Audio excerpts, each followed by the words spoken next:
네, 제가 오늘 말씀드릴 내용은 저희 아리드미아 프로시저 할 때 레디에이션 익스포저를 어떻게 줄이는가에 대한 것입니다. 특히 지금 이제 펠로우 시작하시는 선생님들을 위해서 준비를 했습니다. 방사선 양을 표현하는 방법은 굉장히 여러 가지 개념이 있는데 굉장히 헷갈리고 비슷해 보이고 헷갈립니다. 근데 제가 생각할 때는 뭐 이 정도 개념은 최소한 알아야 되지 않을까 해서 이 세 가지를 준비했는데요. 이제 컬마라는 그 개념이 있습니다. 이 컬마는 카이네틱 에너지 릴리스드 인 매터의 약자로서 단위는 그레이 또는 밀리그레이를 씁니다. 이것은 특정 단위 물질에서 나오는 방사선 에너지의 양을 이야기하는데 비유를 해드리자면 비가 얼마나 내렸나에 비유를 할 수가 있습니다. 다음에 observed dose가 있는데 이것은 흡수 설량, 그래서 이제 단위는 역시 이제 그레이나 밀리그레이를 쓰게 되는데 특정 조직의 단위 피부에 흡수된 방사선 에너지의 양이고, 이거는 이제 환자의 입장인 거죠. 네. 비유를 하자면 비를 얼마나 맞았나에 비유를 할 수 있습니다. 그다음에 이제 이펙티브 도즈가 있는데 유효 설량이고 이제 밀리지벌트 또는 지벌트라는 단위를 씁니다. 이것은 이제 observed 도즈에다가 어떤 생물학적인 감수성을 반영한 가중치를 곱한 것입니다.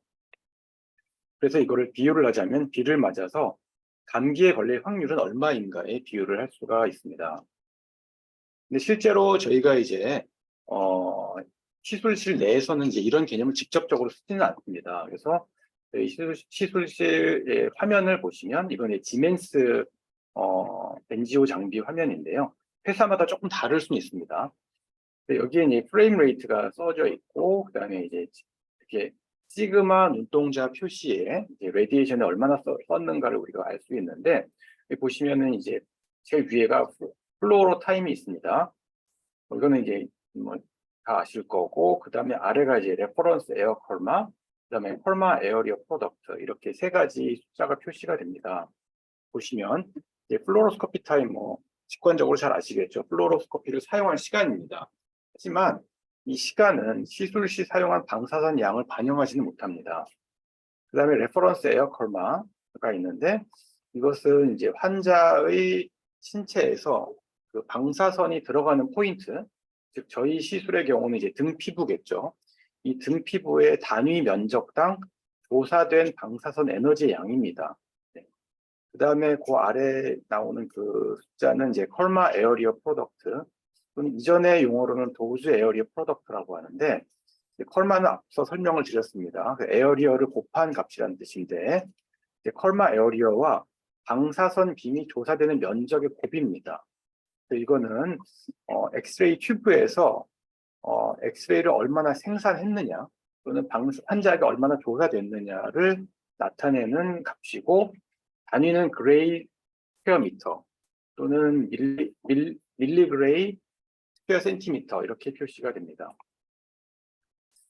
저희 몸의 각 신체 기관마다 방사선의 감수성은 모두 다른데요. 가장 하이 리스크를 가지고 있는 오르간들은 여자의 브레스트, 그리고 남녀 공의 이제 어떤 생식기관, 그리고 렁, 스토먹, 콜론, 본메로우 등이 있습니다. 모더렛 리스크를 가지고 있는 건 타이로이드, 리버, 유리너리 블레더, 에소파거스 등이 있습니다.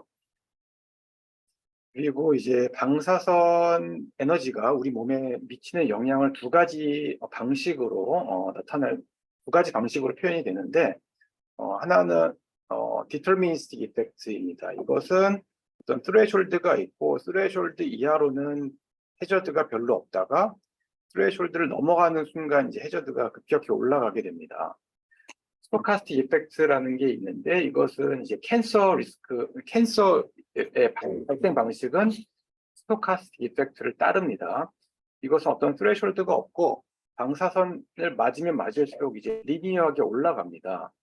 보시면은 아이가 가장 많고요, 어린이가 가장 많습니다. 그 이유는 어린이가 앞으로 살 날이 더 많기 때문에 캔서를 걸릴 리스크가 더 높은 것입니다. 그리고 나이 많은 사람이 제일 적고요.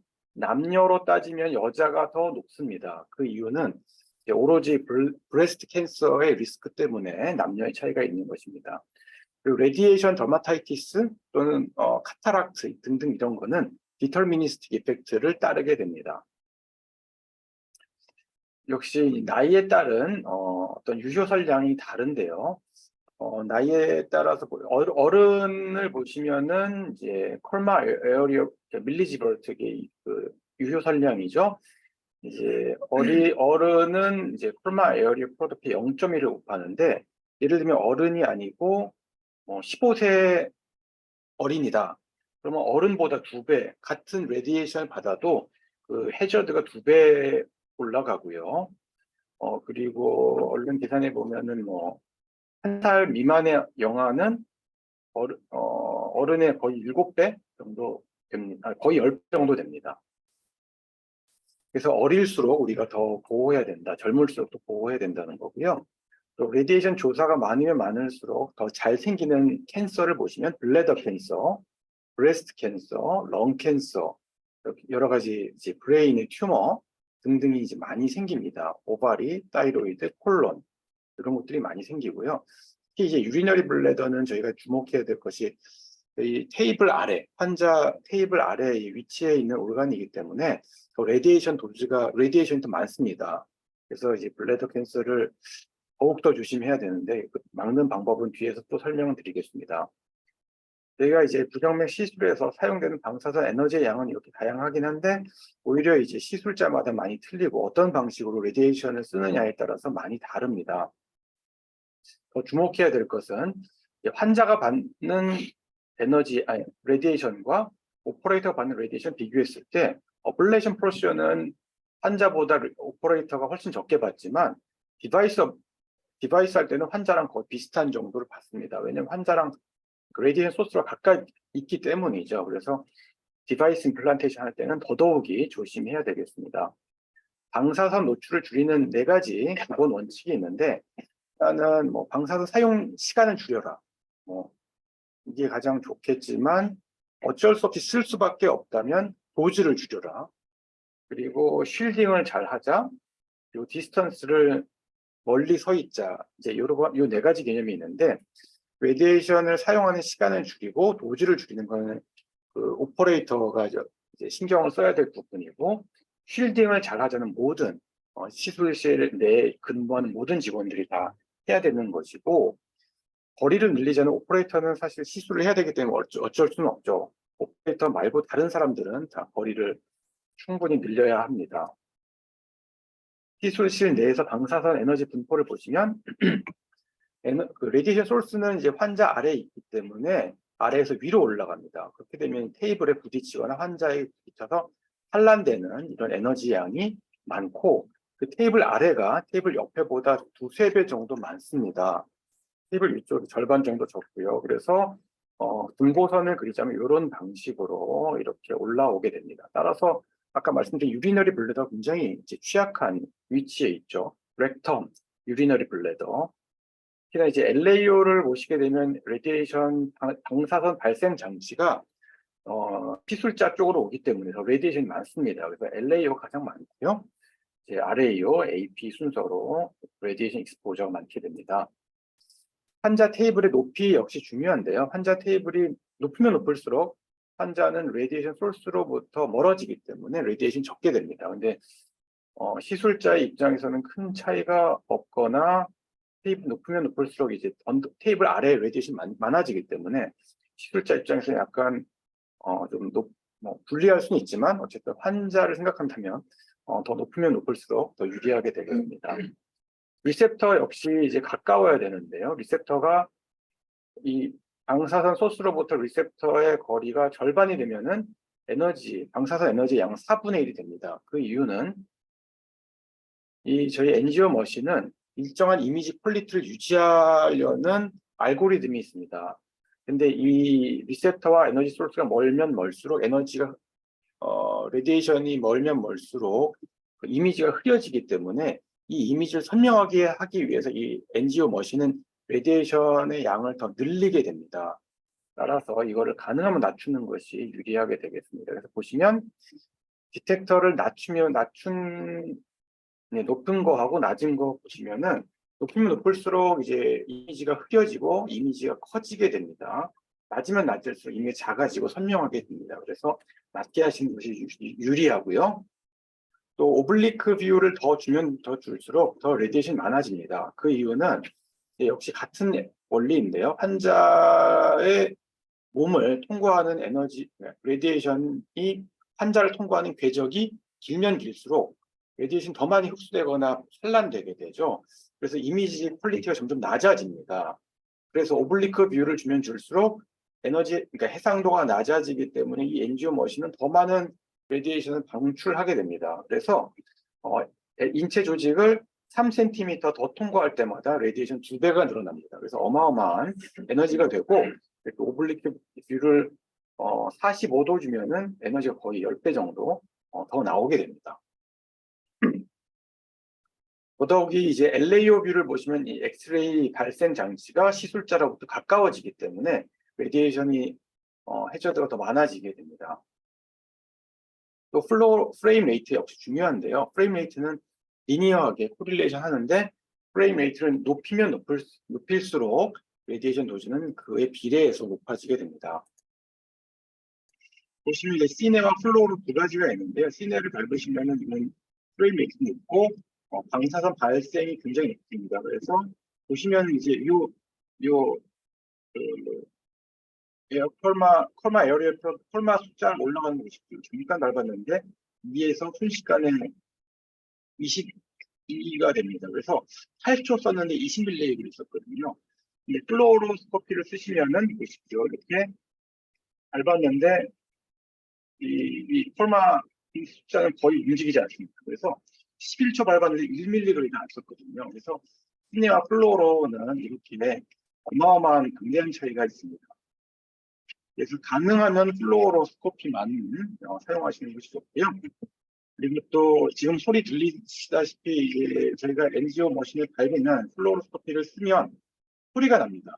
근데 대부분 이 소리를 죽여놓고 안 나오게 합니다. 왜냐하면 이 소리가 좀 어노잉하죠. 시술자 입장에서는 꺼놓으실 때가 많은데, 근데 이제 꺼놓으시면은 이제 본인은 방사선 쓰는 걸 알고 있지만 이 주변 이 간호사나 방사선사들은 이 렌즈 머신 쓰는지는 모릅니다. 그래서 이 소리를 꺼놓지 않으셔야 소리를 듣고 이제 나머지 스태프들이 방사선으로부터 피할 수 있거든요.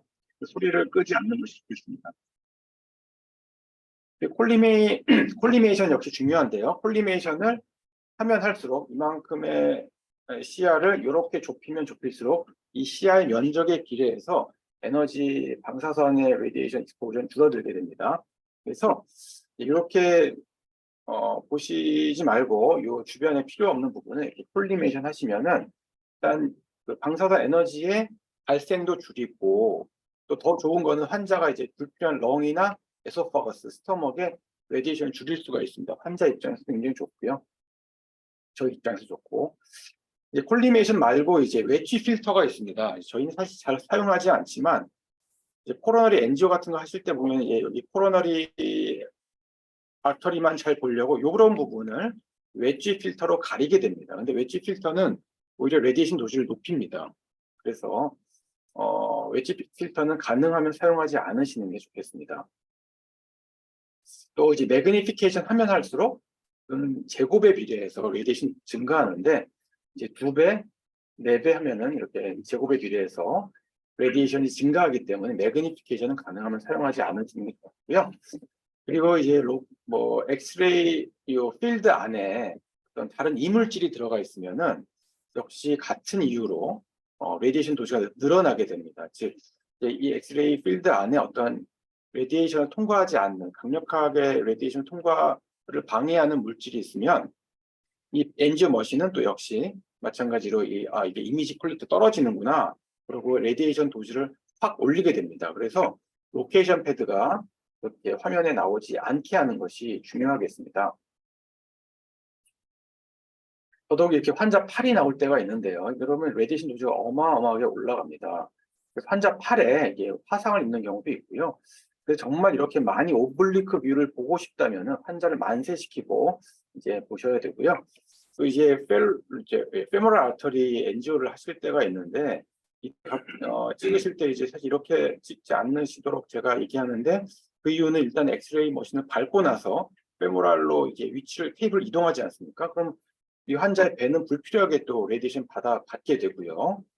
또 두 가지, 또 하나는 이제 환자 자기 자신의 손이 이 레디에이션 필드에 들어갑니다. 그러면은 이 오퍼레이터는 정말 수없이 많은 레디에이션을 손에 받게 되거든요. 그래서 가능하면 이렇게 손이 레디에이션 필드 안에 들어가지 않게 하는 것이 중요하겠습니다. 그리고 또 하나 이제 환자의 펠비스 안에는 여러 가지 레디오 센시티브 오르간들이 많기 때문에 가능하면 이제 펠비스에 레디에이션을 하지 않도록 하는 것이 가이드라인으로 되어 있습니다.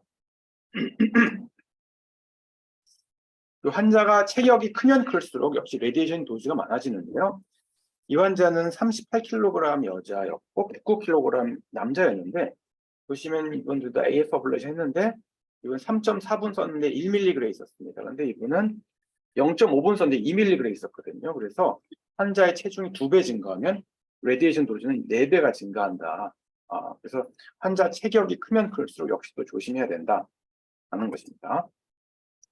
또 디바이스 할 때 이제 엑실러리 베인 펑처를 하게 되는데, 저도 과거에는 이렇게 펑처했습니다. 엔지오 이제 비노그램을 하고 이렇게 펑처를 했는데, 이렇게 되면은 환자의 불필요한 레디에이션이 렁에도 가해지고 또 내 손에도 어마어마한 레디에이션이 매일매일 하루에 여러 번 가해지게 됩니다. 그래서 이렇게 하시는 것이 좋지 않고요.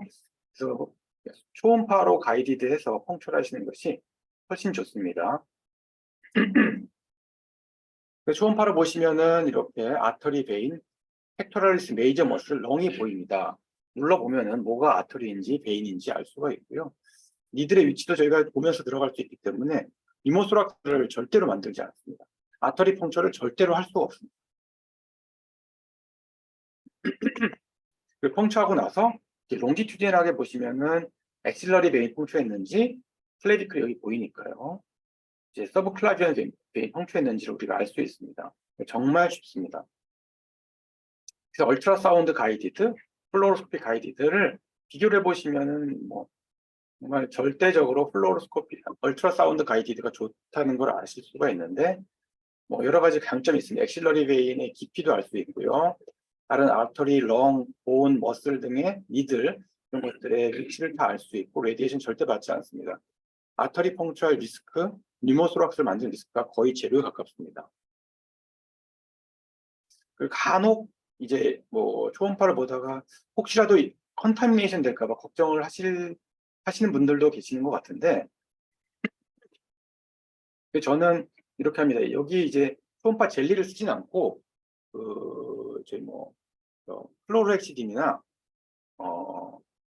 포비돈 아이오다인을 쓰시면은 초음파도 잘 보이고 그런 저희가 생각하는 어떤 인펙션 리스크를 올릴지도 모르겠다는 이런 불안감도 해소시킬 수가 있거든요. 그래서 저도 클로로엑시딘으로 바르고 이제 초음파를 보는데 굉장히 잘 보입니다. 근데 단 이제 포켓을 만들기 전에 펑처를 하셔야 됩니다. 포켓을 만들고 나면은 안에 에어가 들어가기 때문에 초음파가 보이질 않거든요. 그리고 이제 리들리 스페이스메이커 넣으실 때 넣고 나서 이제 이 타인이 픽세이션 타인이 잘 걸려 있는지를 어쩔 수 없이 저희가 아까 제가 하지 말라는 여러 가지 확대도 해야 되고 프레임 레이트도 올려야 되고 또 씬에도 밟아야 되고 뭐 어쩔 수 없는 것 같습니다. 제가 해보면은. 근데 이거를 최소한 한 번만 하자라는 거죠. 원샷 필름으로 이 4개의 타인들을 다 확인하자는 겁니다. 근데 이제 앵글을 잘 돌려보시면 이 4개의 타인이 다 보이는 앵글이 있습니다. 그래서 플로로로 잘 돌려서 이 4개의 타인이 다 보인다 하는 앵글을 찾으셔가지고 여기서 이제 시네를 한 번만 당기면서 한 번만 밟으시면 4개의 타인을 모두 다 확인을 하실 수가 있고, 잘 있는지 안 걸려 있는지를 다 확인하실 수가 있습니다. 그래서 약간 시간이 걸리더라도 이 4개의 타인이 다 보이는 앵글을 좀 찾아보시는 것이 좋겠습니다. 그리고 이제 차폐 장비에 대해서 말씀드리겠습니다. 이제 프로텍션 몸통 보호 장비, 갑상선 보호 장비, 보호 안경, 차폐 소매, 모자 등등이 있습니다. 여러 가지가 있는데요. 차폐복을 이제 선택하시는 방법, 하실 때 어떤 걸 선택하셔야 되느냐. 일단 무릎은 가려져야 됩니다. 왜냐면은 아직 롱본 이 무릎에 그 헤마토포이에시스가 아직 하고 있거든요. 그래서 헤마토포이에스에 하는 그 여러 가지 셀들을 보호하기 위해서는 우리가 이 차폐복이 무릎은 가려져야 된다는 것입니다. 근데 무릎이 가려지면 걷기나 불편하거든요. 근데 뭐 불편이 조금 증가하긴 하겠지만 해야 됩니다. 네. 그리고 상의는 가능하면 작은 것을 입으셔야 되는데 그 이유는 큰 걸 입으시면 이 암홀이 커집니다. 암홀은 제가 이제 블랙홀이라고 얘기하는데 레디에이션이 전혀 프로텍션 없이 그대로 들어오는데 여자의 경우는 브레스트, 남녀 공이 런과 에서파거스가 그대로 레디에이션 노출되게 됩니다. 특히나 저희는 방사선 에너지가 왼쪽에서 대개는 오지 않습니까? 그래서 암홀이 거의 뭐 무방비 상태입니다. 그래서 암홀은 작아야 되고 가능하면 소매를 하셔야 됩니다. 그리고 앞면은 이중으로 가려져야 됩니다.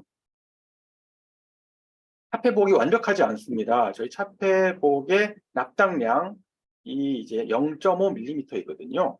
0.5mm면 이래 봐야 실제로 레디에이션 프로텍션 되는 거는 저희가 보통 80kV 쓰거든요. 출력을 80kV 쓰면은 레디에이션 차폐가 불과 80 몇 %밖에 안 됩니다.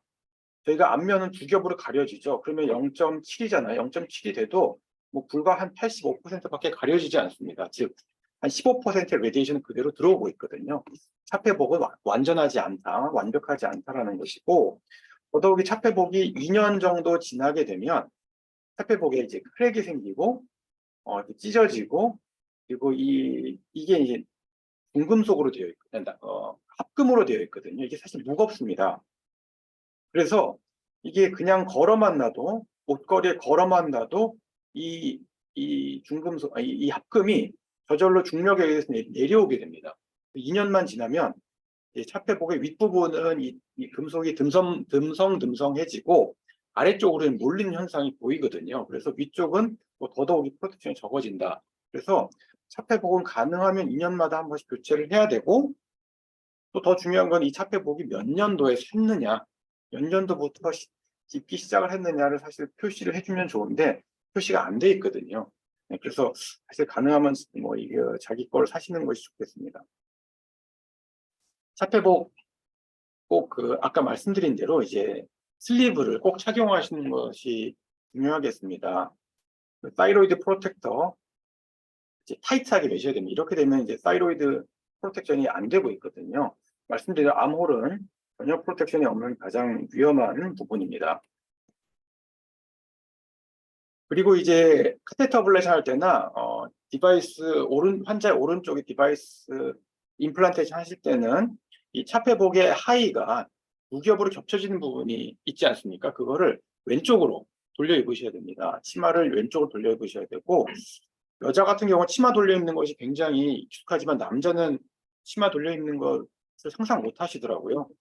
네, 그래서 치마도 돌려 입을 수 있습니다. 남자분들도 왼쪽으로 돌려 입으시고, 슬리브를 한쪽만 착용하신다면은 레디에이션 나오는 쪽으로 이제 사시고, 이제 만약에 환자 왼쪽에 디바이스 임플란테이션 한다면은 레디에이션 내 오른쪽에서 오게 되겠죠. 그래서 사이에 겹치는 부분은 치마를 돌려서 오른쪽으로 오도록, 오른쪽에 있는 레디에이션을 막아지도록 슬리브는 오른쪽을 착용하시도록 권장을 합니다. 고글스는 이제 큰 것을 사용하시는 게 좋습니다. 그 이유는 우리가 레디에이션 소스를 바라보고 시술을 하지 않지 않습니까? 화면을 보고 있고, 레디에이션 소스는 우리 얼굴로 따지면 왼쪽 아래에서 올라오거든요. 근데 이제 고글이 납당량이 크면 고글이 작아집니다. 왜냐하면 무거워지니까. 근데 고글이 작으면 아무 소용이 없습니다.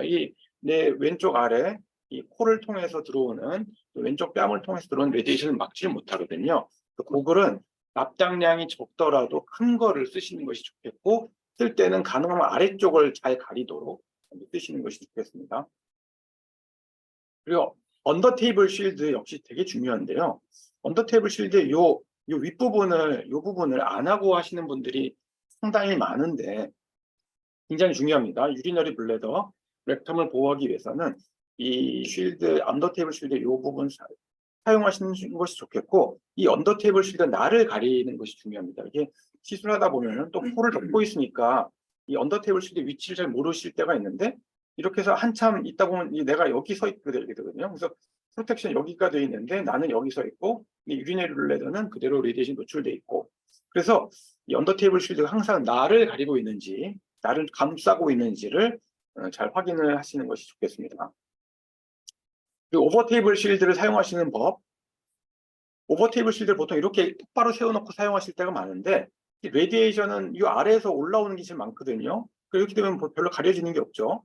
이 오버 테이블 쉴드의 중요한 점은 헤드앤넥을 보호한다는 것이거든요. 헤드앤넥은 레디에이션 프로텍션이 전혀 없습니다. 그래서 오로지 이 오버 테이블 쉴드 하나에만 의존해서 우리 얼굴을 보호해야 되거든요. 그래서 이 오버 테이블 쉴드를 가능하면 내 쪽으로 바짝 당기고 아래를 향하도록, 이렇게 레디에이션 소스가 여기 있잖아요. 이렇게 나를 가리도록 하셔야 됩니다. 즉 내가 내 눈으로 이 방사선 발생 장치를 보았을 때 그 사이에 이 오버 테이블 쉴드가 있어야 됩니다. 그래서 이런 거 항상 확인하시면서, 내 눈으로 항상 확인하시면서 이 오버 테이블 쉴드를 잘 쓰셔야 됩니다. 그리고 이제 디바이스 임플란테이션 할 때 되게 환자 왼쪽에 임플란테이션 하게 될 때가 많은데, 이 언더 테이블 쉴드를 보통 오른쪽에만 있지 않습니까? 이거를 떼서 왼쪽에 달 수 있거든요. 네, 그래서 왼쪽에 다 옮겨 다시거나 양쪽으로 다 설치를 하셔도 되고요. 아니면 이게 저희 시술실에는 이게 이동형이 있지 않습니까? 그래서 이동형 쉴드를 이쪽에다 세우시는 것이 반드시 필요하겠습니다. 그리고 이 디바이스 임플란테이션 할 때 그렇게 되면 이제 환자의 왼쪽, 즉 오퍼레이터 쪽에 이렇게 언더 테이블 쉴드를 반드시 세우셔야 되고, 그리고 오버 테이블 쉴드 역시 중요합니다. 디바이스 할 때도 약간 귀찮더라도 오버 테이블 쉴드를 꼭 세우셔야 됩니다. 그 이유 다시 한번 말씀드리면, 우리 헤드앤넥은 레디에이션에 전혀 보호받지 못하고 노출되어 있는데, 이 오로지 오버 테이블 쉴드만이 우리 얼굴을, 머리를, 브레인을 보호하는 유일한 보호 장구입니다. 그래서 꼭 반드시 사용하셔야 되고, 디바이스 임플란테이션 할 때도 약간 귀찮더라도 세우시는 것이 좋겠습니다. 그리고 저는 보조자를 가능하면 같은 쪽에 세우는 것을 선호하는데요. 그 이유는 이제 여러 가지 프로텍션 기어들을 다 내 쪽으로 넘겨놨기 때문에 이 보조자도 같은 쪽에 서는 것이 이제 좋고, 또 보조자의 입장에서는 이 오퍼레이터라는 강력한 레디에이션 쉴드가 있기 때문에 또 역시 좋겠습니다. 그리고 매 시술마다 이제 목표 방사선 양을 정하시는 것이 필요하겠습니다. 특히 이제 페이스메이커나 ICD, 환자마다 프로세스가 달라질 게 별로 없죠. 또는 AF 어블레이션 환자마다 달라질 게 별로 없습니다. 레디에이션 줄일 수 있거든요. 다른 시술이야 컴플렉스하면은 레디에이션 좀 더 쓸 수 있습니다만은, 최소한 이런 루틴으로 많이 하는 이런 페이스메이커, ICD, AF 어블레이션은 내가 딱 목표 방사선 양을 정해놓고 잘 이렇게 목표에 맞게 계속 타겟을 가지고 줄여나가시는 노력이 필요하겠습니다. 또 이제 플로로 타임을 눈으로 하는 것보다 초로 하는 것이 훨씬 좀 더 레디에이션을 줄이는데 좋거든요. 왜냐면 초 단위로 내가 얼마를 쓰는지를 볼 수 있기 때문에 초로 하시는 것이 권장이 됩니다. 동료들 보호도 역시 중요한데요. 여러 가지 3D 시스템이나 어떤 ECG 스티뮬레이터, 프로카 등등을 가능하면 시술실 밖으로 꺼내시는 것이 이 시술실 직원들 보호에 매우 중요하고요.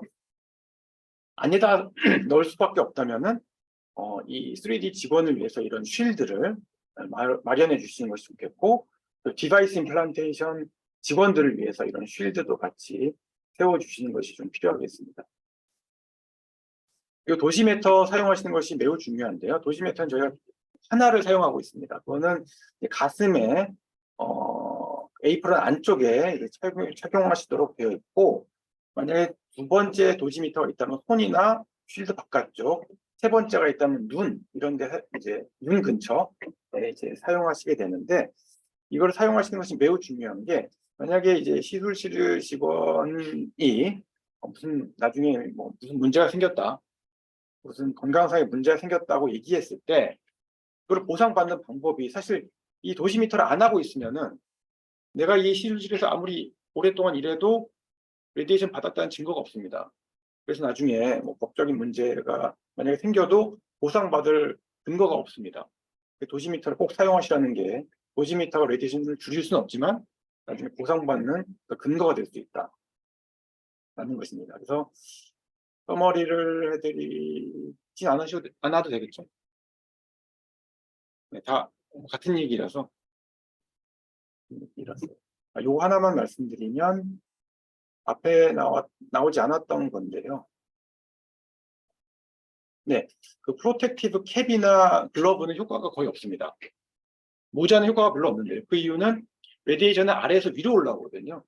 모자를 써봐야 아래에서 위로 올라오는 레디에이션을 막을 수 없습니다. 그래서 모자는 별로 효과가 없다고 돼 있고, 글러브도 역시 문제가 뭐냐면은 레디에이션 필드 안에 내 손을 넣잖아요. 그러면은 이 글러브를 끼고 레디에이션 필드 안에 손을 넣으면 레디에이션 도지가 갑자기 확 올라갑니다. 그렇기 때문에 이게 어떤 더블 엣지거든요. 그래서 프로텍티브 글러브는 사용을 안 하시거나 사용을 하신다면은 반드시 레디에이션 필드 안에 손을 넣으시면 안 됩니다. 근데 이 문제는 이제 정형외과에서 많이 쓰거든요. 정형외과에서는 어쩔 수 없이 손을 레디에이션 필드 안에 넣고 수술을 하지 않습니까? 그래서 그런 분들이 프로텍티브 글러브를 많이 쓰시는데 이제 그런 경우는 오히려 해가 될 수 있다라는 것입니다.